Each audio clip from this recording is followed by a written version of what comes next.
and good morning. What a beautiful morning. It's barely 8 o'clock and I'm going to somewhere very nice. This time is in Waterford, and there is a huge sea stack in the water that I want to photograph. Basically a boulder in the water. And you know, this is what I like to do. Oh, look at that. Just look into the mirror. Oh my God. Such a beautiful, such a scenic way. Absolutely gorgeous. And this boulder, it's absolutely fantastic for long exposures. It's some sort of a iconic stuff here in Waterford. Baldyline Bay, Baldyline Bay, Baldyline Bay. I don't know. I just always like to keep it secret so everybody can discover things on their own.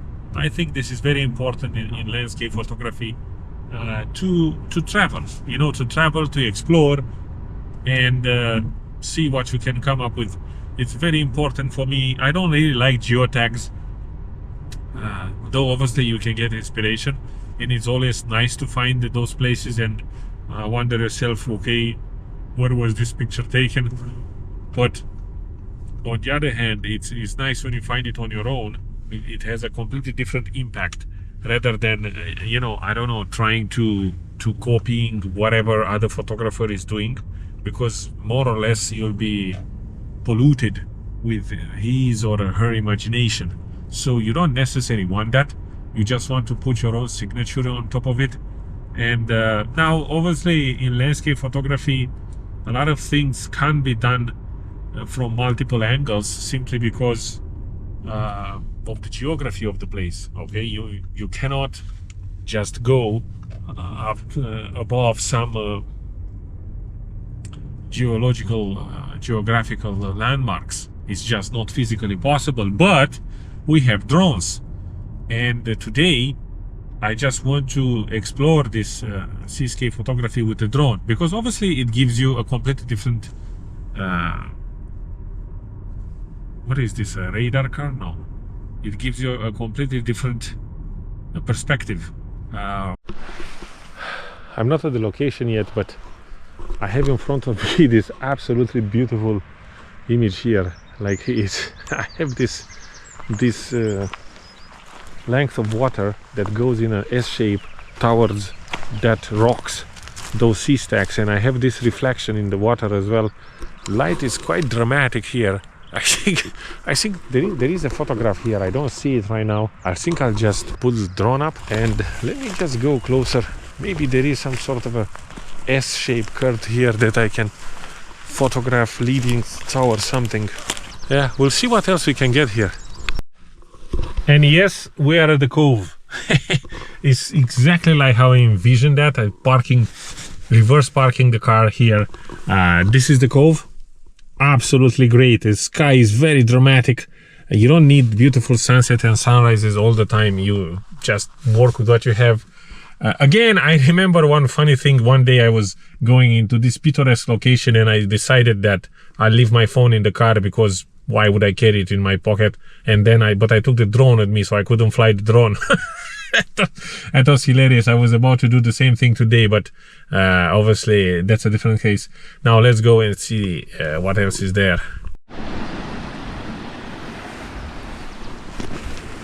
Yep, we are here. Ballydowane Bay. This is the sea stack. Sea stack is there in front of you. You cannot see it because it's hidden by that huge boulder in front of it. And there are other boulders that they require to be photographed. I mean, why not?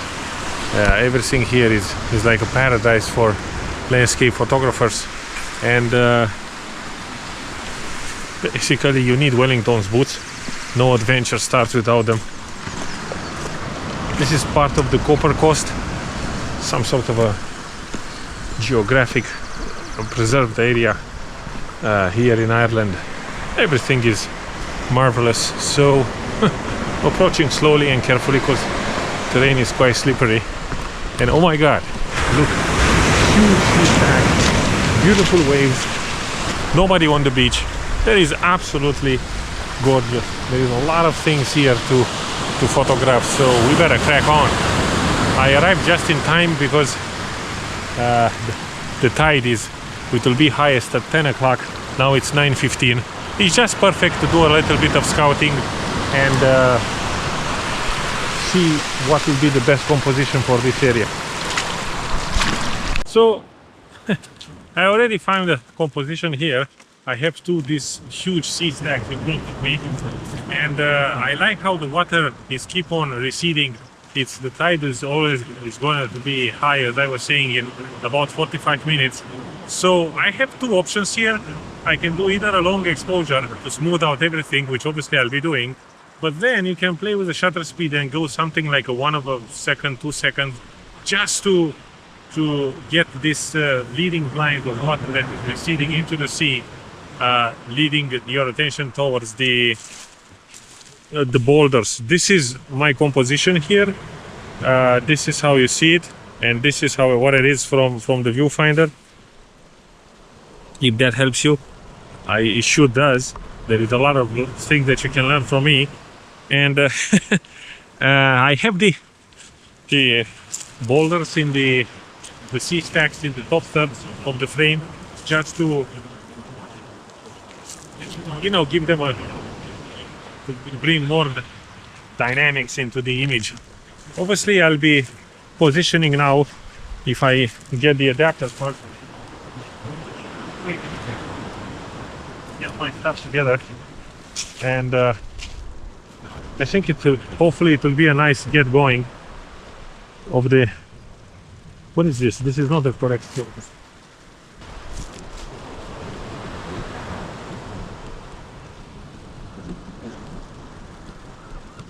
I'm just going to use my filters as they are, and yeah, I have the polarizing in front of the ND filter. The polarizing, the exposure in the sky is always perfect. It was a little bit blown out. I don't think I need an ND grad. Now I'm just waiting for the sun to come out from the clouds. Maybe it will bring a little bit of light over those rocks, because they are already there. I can see how the rocks are already lit. So even if you shoot black and white, you should always pay attention to the light. It's not always about the colors, it's about what light does to your image, obviously how it shapes and how it brings two-dimensionality. Yeah, just waiting for. I think I'll just go ahead because the peak of the rocks are already lit by sun, and there is some drama behind. Camera is leveled. We just set it to bulb, and we go ahead. We go ahead for exactly 1 minute. 1 minute will suffice.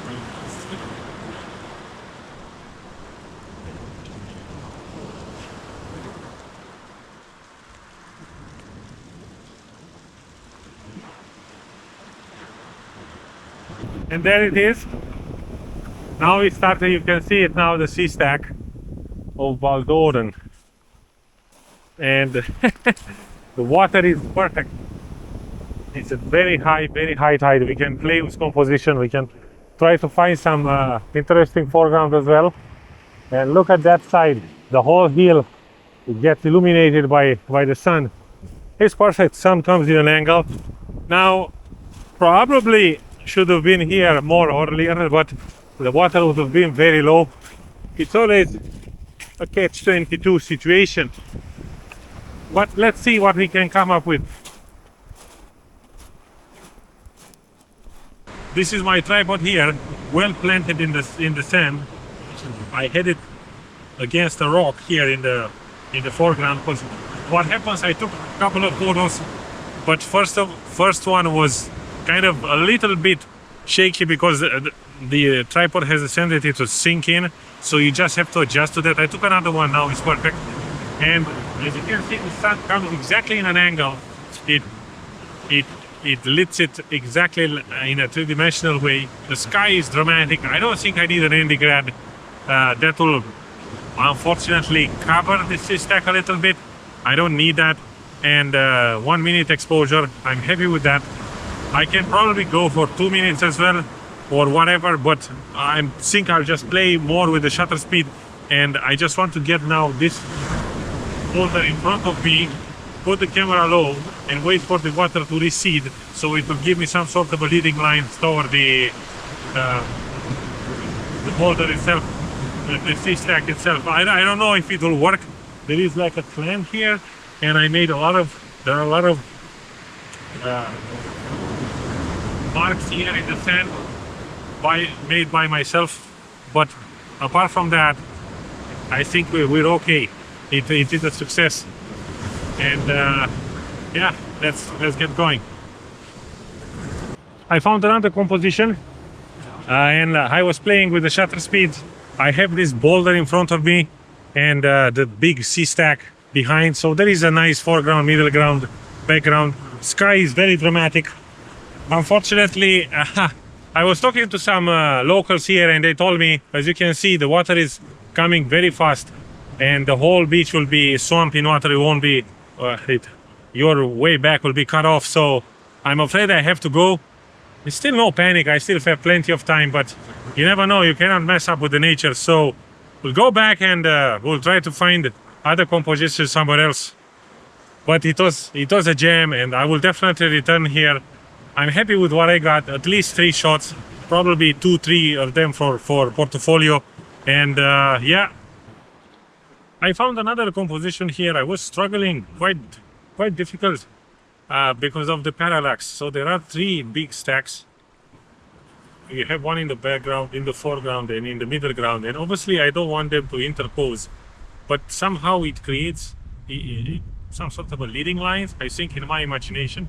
This is a huge dynamic range. The sun is behind. The horizon is very bright compared to these rocks. So obviously you need some sort of a exposure blending. I don't usually do that. I just try to use some sort of pseudo luminosity masks and simply lift the shadows. I did a long exposure without an ND filter, then I use a 3-stop, and then I use a reverse ND grad. I think I'll blend all this in Lightroom and see what we'll get.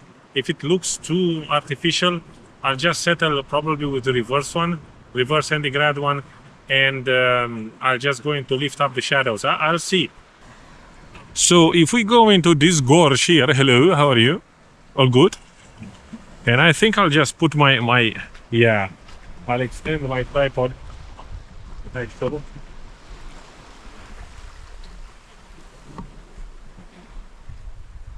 Now, obviously, it's kind of... we'll find a stone here. Yes. Yeah, like this. Let me see what I get from here now.